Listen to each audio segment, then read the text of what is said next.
Hi everyone, it's Lynn here from Inside Knowledge, and I'm continuing on the theme of physical well-being as it relates to building resilience, which is the theme of the second course, Embodied Resilience, Physical Well-being. Today I want to talk about heart rate variability, what it is, what it means, and why it's a good idea to measure your own heart rate variability.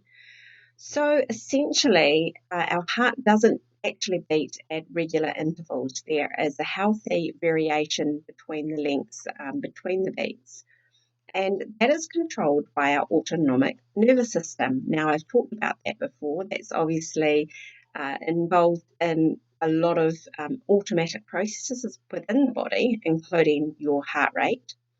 And there are two branches to the autonomic nervous system, which is the sympathetic or the stimulated, and the parasympathetic, which is more the brake.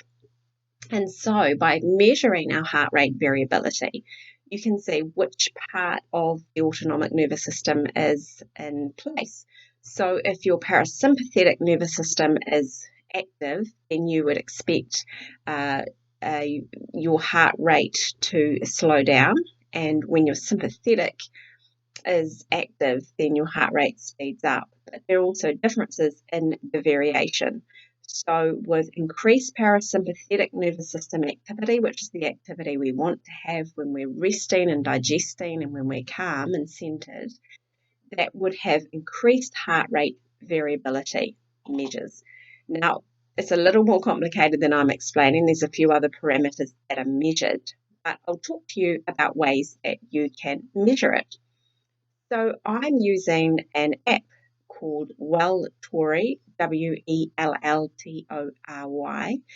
And what you do is you download the app onto your smartphone. When you're ready to do a measurement, you put your finger over the camera and the flash comes on, so it's a little bit warm, and it measures your heart rate through being able to actually see the blood vessels glowing.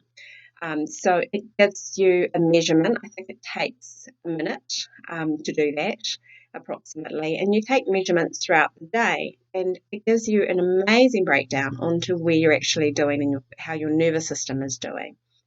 So it's really great to back up your own intuition. So obviously in my first course, we talked a lot about becoming embodied, and we want people to be able to scan their bodies and be aware of how they're feeling. But this system just helps you to reinforce your own intuition. You can ask yourself how you think you're feeling, then take a measurement.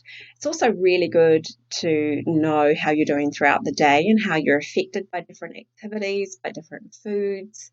So I know that if I socialize a lot, even if it's really enjoyable socializing, that my sympathetic nervous system will probably be activated and I need to do something to calm myself down.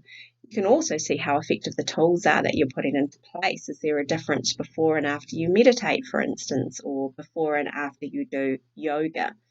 Now, the heart rate variability will also test how well your heart is performing. So obviously you can make improvements through cardiovascular exercise. And so if you increase your cardiovascular fitness, that will increase your heart rate variability, which means your parasympathetic nervous system is activated more often. And that's going to help you a lot when you want to calm down from stress. The other interesting thing is that there are changes in our heart rate variability prior to becoming ill. So we can actually get an indication that we're run down and then rest more for a couple of days and sometimes prevent us becoming unwell. So that app is one way that you can measure your heart rate variability. Another way is there are rings now. There's one called the Aura ring that I've seen that you wear all the time, and it measures all sorts of things, your sleep and other issues, but it also measures your heart rate variability on a regular basis. So if you really get into the testing and you enjoy that aspect of it, then I mean it would be worth purchasing one of these rings and getting a really good idea of where you're going and how you're feeling physically. Once again, I do want to reaffirm that I think it is important that we can feel it, we can sense it in ourselves. But I definitely see the value in some of these biological testings that we can do at home for maintaining our wellness and getting a really good idea of where we're at and where we'd like to be and how to get there. So definitely worth checking out the Welltory app. It's probably a good place to start because it's free, whereas the ring is fairly pricey, but maybe something to look at in the future. Thanks so much for listening.